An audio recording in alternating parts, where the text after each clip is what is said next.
Good evening, Brian. Well, tonight the subject of concussions is taking spotlight in the football world. This stems from a situation regarding Miami Dolphins quarterback Tua Tagovailoa, who suffered brain trauma during a game after being cleared from a head injury. A serious discussion is now being held about head safety, especially at the lower levels of football. Miami Dolphins quarterback Tua Tagovailoa has prompted a very serious discussion in the upper ranks of the NFL in regards to player safety.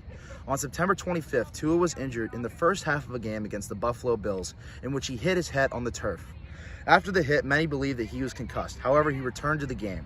Just 4 days later, Tua returned to action in a Thursday night game against the Cincinnati Bengals.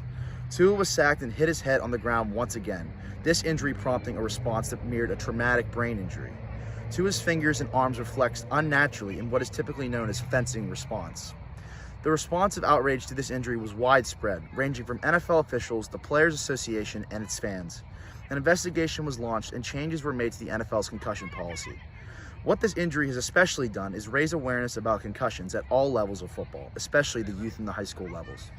Non-profit organizations have been formed to raise concussion awareness at the youth levels. One of these is called the Concussion Legacy Foundation. Chris Nowinski, the CEO of the foundation, has aimed to raise initiatives that limit tackling during practices.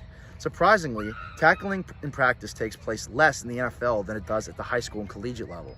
Another organization named Practice Like Pros is taking a similar initiative, traveling around the country to inform high school coaches of the way that NFL teams conduct their practices.